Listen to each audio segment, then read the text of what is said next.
Great scenes from great plays. Tonight starring Jessica Tandy with Les Tremayne in The World We Make by Sidney Kingsley.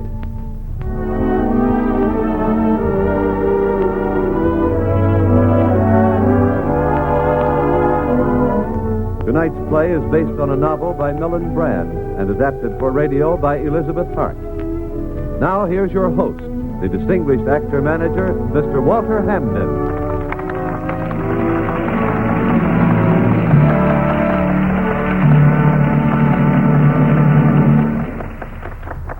Good evening, ladies and gentlemen. Welcome to another transcribed half hour of great scenes from great plays, presented on behalf of the families of the Protestant Episcopal Church of your own community and the Episcopal Actors Guild. Our play tonight is the story of a woman who made a new world for herself after her old one had gone down in ruin. Now, The World We Make.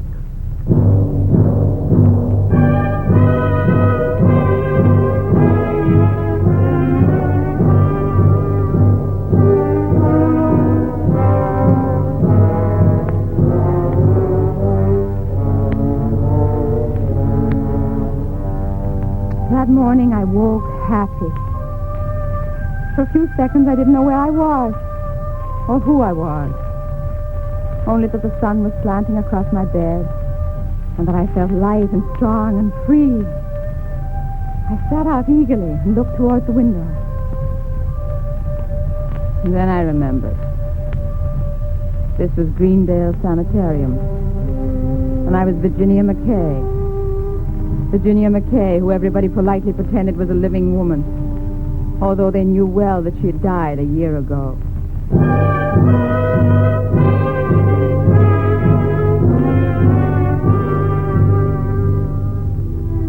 In the afternoon, Miss Regis took me to Dr. Schiller's office.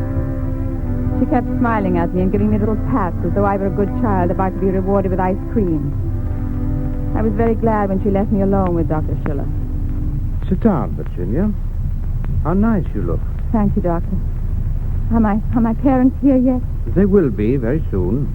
I don't think they'll come. Yes, they will, Virginia. They never had any time for me before. When my brother and I were little, we never saw them.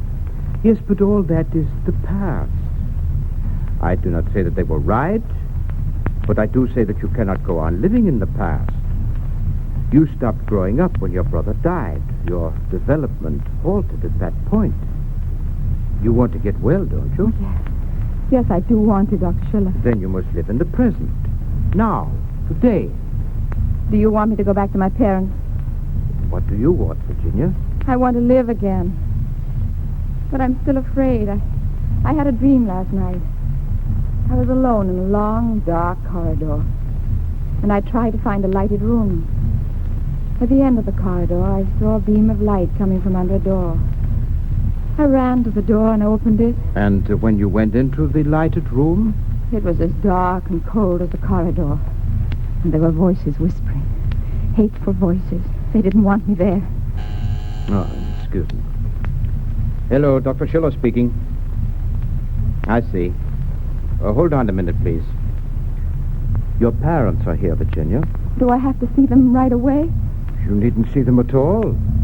I'll send them away if you like. But if you talk to them and try to understand their viewpoint, it may be easier for you to decide whether you want to go home. I see them, Dr. Schiller.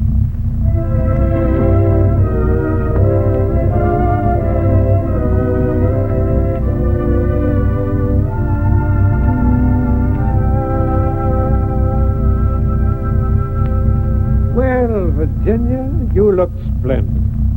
Filled out a bit, haven't you? I've gained 12 pounds, Father. It's most becoming, darling. My pretty daughter will put me completely in the shade when she comes home. Oh, that may not be for some time. Oh, Dr. Schiller was most encouraging. I'm going to Europe this summer, and I'm counting on you as a companion, darling. Can you come too, Father? Why, well, I'm afraid there isn't much chance of my getting away. Are you still so busy? Well, these are panicky times, Virginia. Got to watch your business every minute, or you won't have any. You know Father's one-track mind, Virginia. I don't pretend to have your choice variety of interest. And just exactly what do you mean by that? Oh, please don't. Stop it, Carolyn. You're upsetting Virginia. I'm upsetting her. Oh, very well. Mother, where's my brother buried? In St. Andrew's Cemetery. Don't you remember? With his grave covered with flowers? Oh, yes, dear. Why did you hesitate? Isn't it, Father? Well, I'm sure it must be, Virginia. And is he resting in peace? We trust so. I'm not. I'm dead, too, but I can't rest in peace. You mustn't talk like that. Everything's going to be all right, darling. You're coming home soon, and we'll have lots of fun. And No, stop it! I haven't any home, and I'm never going back to your house. Never. It's cold and dark and empty. With voices whispering. Those were your voices I heard in the dream, yours and Father's. Whispering that you hate each other, that you hate me. You hated my brother so much you killed him. How dare you? Hush, Carolyn, she's a sick girl. You killed my brother, I know. I found you out. You killed him. Dr. Schiller! Dr. Schiller! Get them out of here! Get them out! Get them out!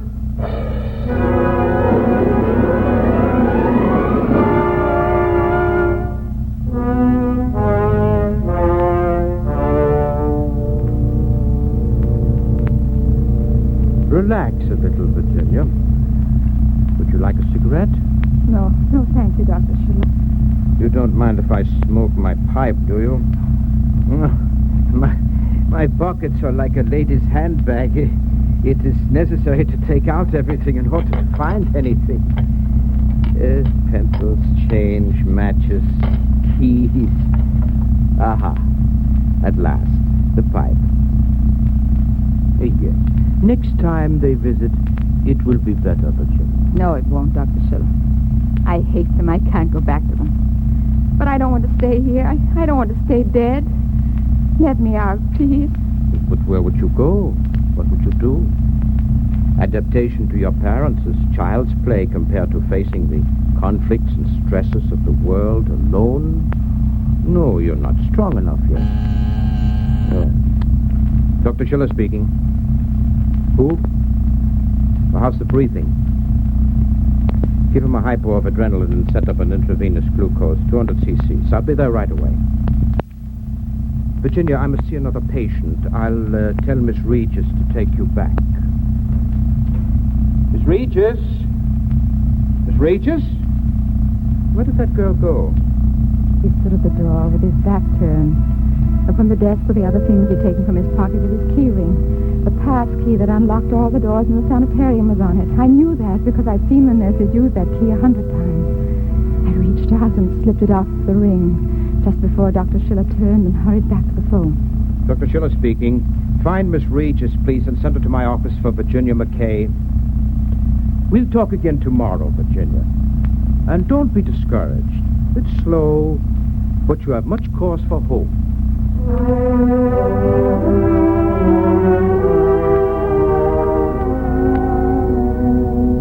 He put the key ring back in his pocket, automatically, without glancing at it, and hurried out without bothering to pick up the other things. There was a big pile of change, and I waited long enough to roll it up in a handkerchief so it wouldn't jingle. The corridor was empty. I forced myself not to run, to tiptoe to the great slit door at the end. My fingers were clumsy and stiff with the key. Then I was looking at a stretch of green grass, a clump of trees, and beyond them a highway, golden in the long, late sunlight of the spring afternoon.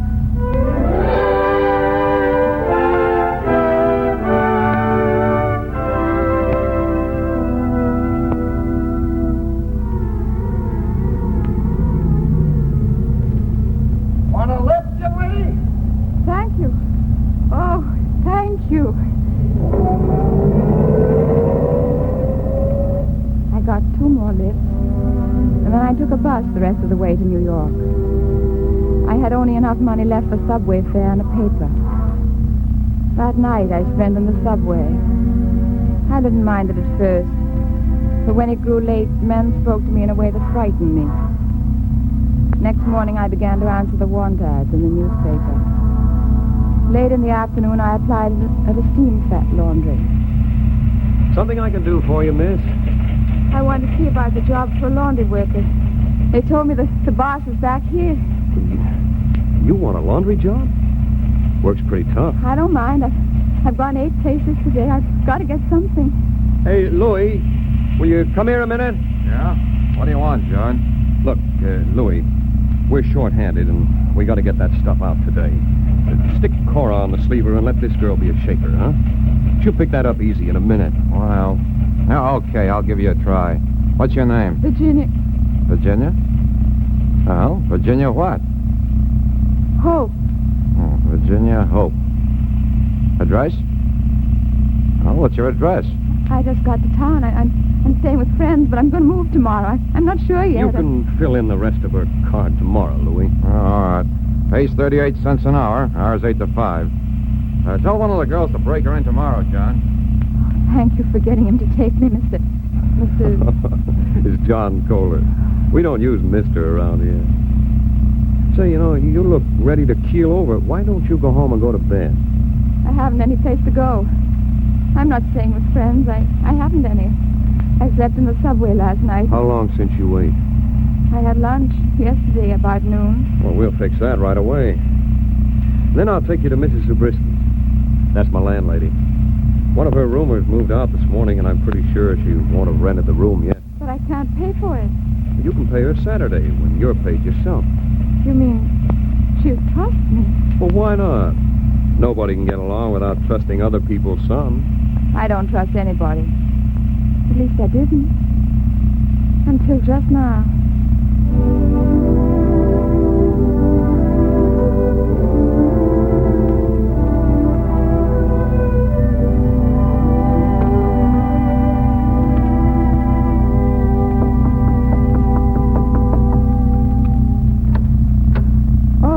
Oh, good morning, Mrs. Zabrisky. Good morning. I hear you moving in rooms, so I know you're awake. You're sleeping nice long time. Be 11 almost. 11? I told you I had to be at work at 8. You said you'd call me at 6:30. Mr. Kohler say let you sleep. You're needing rest bad. Here be letter he give me for He you. knows what that job meant to me. He had no right to... Oh, he says he left coffee for me on the gas plate in his room. And not to worry about my job. He'll fix it with Louis so I can go back tomorrow. Oh, if Mr. Kohler say he fix it. Why are you so sure of that? With people like Mr. Kohler, you can be sure. Because they sure, see? Yes. Yes, I do. Sure inside themselves, you mean. My husband liked that once. Now he wanting hide away from everybody. What happened to him? He working ice cream factory 10 years. Factory buy new machines, fire many men. Start to look for other job, but always they asking how old. And when he's telling them, they not say.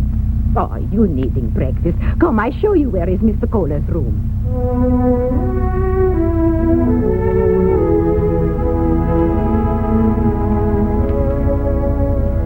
It be nice room, eh? In corner here, little stove, 2 burners, shelves for putting things, and on window sill, little ice box. Oh, it be pity Mr. Kohler not married. Why do you say that? Single man is fixing only breakfast for self. Coming home from work, hungry like bear, wanting nice supper at home, but too tired for fix. Mrs. Zabrisky, could you teach me to make spaghetti?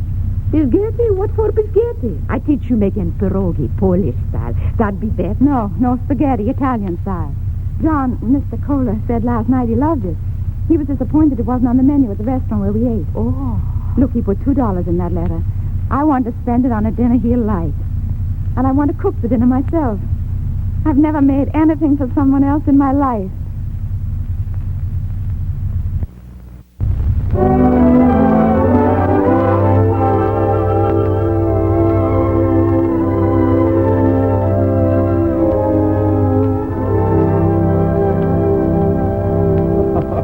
You got the table all set with a fancy cloth and everything. It's like a party. Mrs. Zabrisky loaned me the cloth.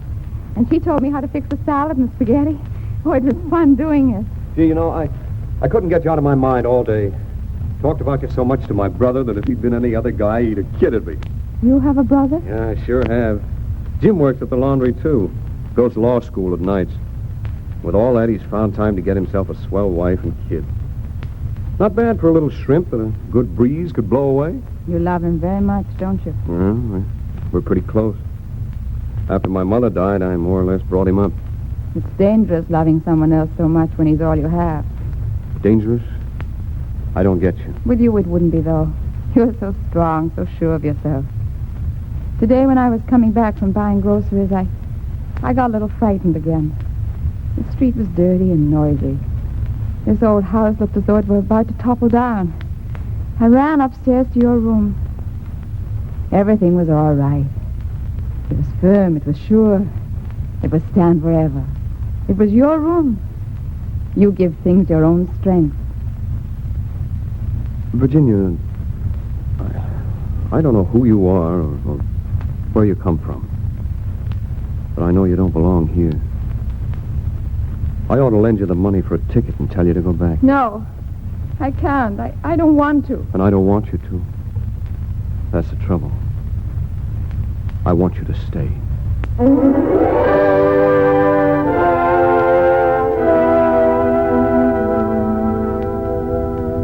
I suppose if I'd been a normal woman, I would have known that I was already in love with John. Would have hoped that he was falling in love with me. But since my brother's death, love of any kind meant only pain and loss to me. It was one evening in September. Jim had walked home with John and me after work. Because John seemed to live in a world without shadows, I listened to him scold his brother Jim about his health and never heard the deep anxiety in his voice. Look, Shrimp, you're taking a bus the rest of the way to your place. Now, see a doctor like I told you to. Listen to him. Just because I don't weigh as much as this big ox, he wants me to take pills. Well, you are too thin, Jim. Well, he's nothing but bones, and they're turning to water. He sweats till the sheets are wringing wet at night. He can't sleep anymore. He don't eat a bite. What have you been doing? Shadowing me? Sally told me. She's your wife. She ought to know. You know, you've got less sense than your own baby. Why don't you quit the laundry? I'll help you out. No dice, Johnny. I can't let another man support my wife and child. What'd the neighbors say? If I was Sally, I'd leave you. Here it is Saturday night. No law school. You could take it easy. But will you? Oh, no. You got to tramp around pushing doorbells and telling folks to register for the election. If they don't register, they can't vote next month. So what if they don't?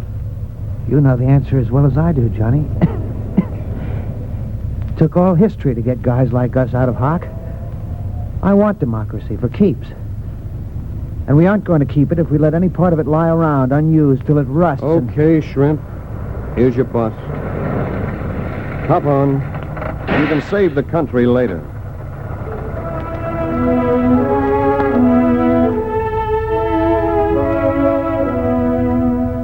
After Jim left, John and I sat on Mrs. Zabrisky's stoop in the twilight. I talked about how much I liked Jim and his wife, how happy they were. What a good feeling it gave me to see them together. John was very quiet for a while, and then he said, You know, we could have just as good a life as they have, Virginia. We? You and I, together. Oh, stop stalling. You've managed to head me off from saying it long enough. You know I love you. I think you love me, too. Virginia. Oh, I do love you, John. Oh, I do. And you'll marry me? No, Well, you act like I'd hit you. Give me one reason why not. because I can't. I can't. Well, that's not a reason. All right, John, I'll tell you. I was in a sanitarium for the insane. I just escaped from it when I met you. Virginia. It's true. Oh, don't be frightened. When the sickness comes, I just get terribly lost and numb. Yeah, but you're all right now. You're all right. It happened when my brother was killed. It was my father's and mother's fault. They didn't want us. They hated children. They gave us things, anything, just to let them alone. We had too much. We had nothing. Nothing except each other. Then when Tommy was killed, How was he killed? they bought him a car. A very fast car. He was too young. He crashed into a train. They knew the car was a death trap. Virginia, wait. All this happened a long time ago. Hasn't anything to do with you now. It hasn't anything to do with the life we're going to make together. Well, let me go, John. Leave me alone. Please. Please. All right, Virginia. I'll leave you alone. But only for tonight. You see, I love you. And I can't get along without you. Oh, John. Can't you see I'm dead? I thought I could be alive again, but I can't. Never, never, never, never.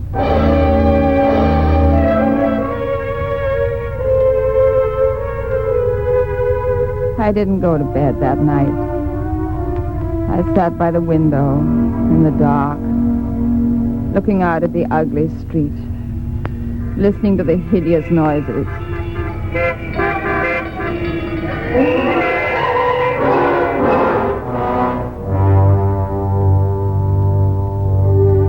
When it was morning, I went out to a drugstore and telephoned Greendale Sanitarium. Priscilla speaking. Who is this? Virginia McKay. Please come and get me, Dr. Schiller. Please come and get me as soon as you can.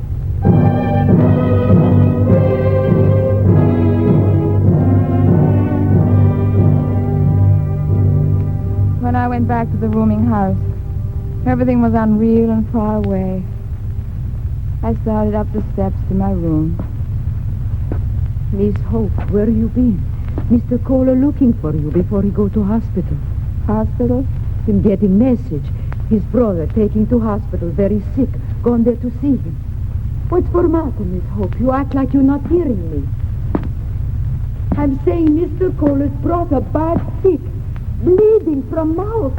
Not breathing hardly.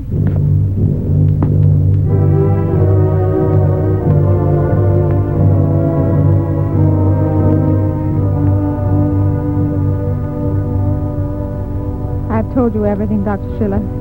Can't we go now? I want to be gone before John gets back. Why? If you feel nothing again, if you're dead again, as you put it, why do you dread telling him goodbye? Take me back. You were right when you said there was no place for me in the real world. Oh, I never said that. I said you weren't strong enough then to face it alone. You've done far better than I thought you could, my dear. But you hadn't been quite alone. There's been this man who loves you. When he asked you to marry him, did you want to? More than anything.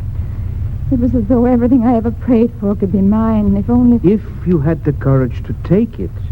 Yes, sometimes when we see health within our grasp, it frightens us so that we try to retreat into the old sickness. Marriage would mean a full and permanent commitment to life. It would mean cutting the ties that bind you to your brother's grave.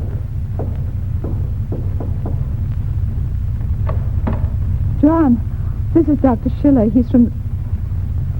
John. What's the matter? What's happened? It's Jim. Jim? He died 3 hours ago. Oh, my darling.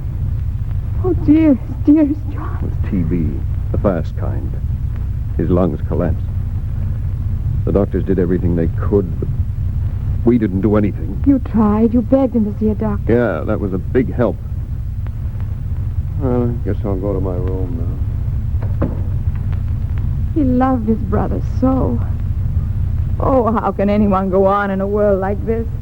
Through faith, in people's good instincts, in oneself, in a world which, after all, we make ourselves, through a compulsion to help others who need us.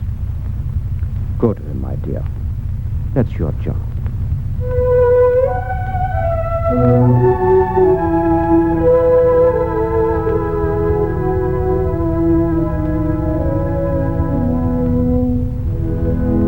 Wouldn't it be better, John, just to give in to it? What's there to give in to? He's dead. It's over. He fought hard to live. Lying there so white, saying to Sally and me, I can't quit now. I've got so much to do. How do you like that? That little runt, too sick to live, still wanting to save the world. But that was Jim. That's what made him so... He never stopped taking and licking. Never had a thing out of it. Nothing. It was wasted. That's not true, John. He had a great deal. He cared so deeply about everything. He had love not only for Sally and the baby and you, but for everything that would make life better for people. Virginia, come closer. Oh, my darling. I know. Cry for Jim, but be glad for him, too. It's not dying that's so terrible. It's failing to live. My brother's life was wasted. He died empty poor. Jim went away rich. He was triumphant. He never surrendered. And we won't either, my love. We have so much to live for. So much to fight for.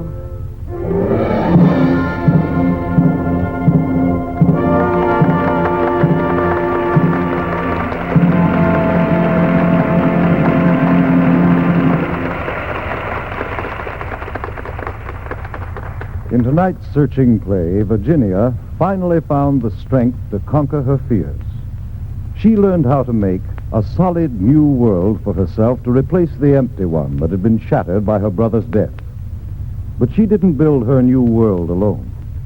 She did it by God's grace with the help of young John Kohler.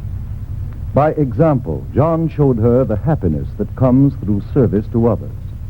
By example, he showed her how love and faith in others can conquer self-interest and the soul-corroding despair that often comes from great personal loss or misfortune.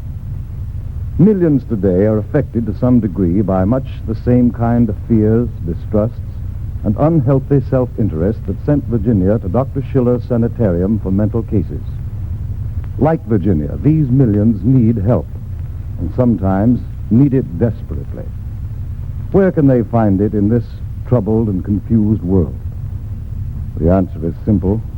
They can always find the help they need in God through the church, and with the help of an experienced clergyman. Yes, in the church, we can all of us find the basis for a set of living values that can help us know the only real, true happiness there is to know in the world. If you're not already a member of some church, you certainly owe it to yourself and to your family to discover just how much a church and an experienced clergyman may be able to help you. Of course, you're always welcome at your nearest Episcopal church, and its clergyman is ready and eager to meet and talk with you, to explain to you what the Episcopal Church stands for and how it offers you a faith to live by in these trying times. Why not decide right now to visit your nearest Episcopal church at morning services next Sunday?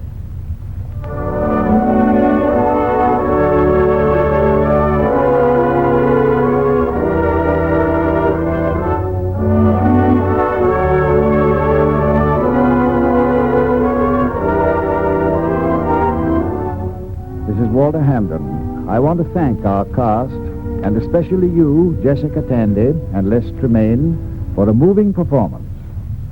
Next week, ladies and gentlemen, the families of the Protestant Episcopal Church of your own community and the Episcopal Actors Guild will present one of the theater's most exciting and provocative plays, Sidney Kingsley's Dead End. Our guest will be the popular screen star, John Payne. I hope you'll join us. Jessica Tandy appeared through courtesy of 20th Century Fox, producers of The Snake Pit. Music on tonight's transcribed program was composed and conducted by Nathan Crow. Now, an invitation from the church. You are cordially invited to attend services this coming Sunday morning at the Episcopal Church nearest your home. If you're not familiar with its location or of the hours of service, you will find both listed in your local newspaper or church directory. Your rector will be happy to have you join his parish family, and you will find him waiting to welcome you personally when the services are over.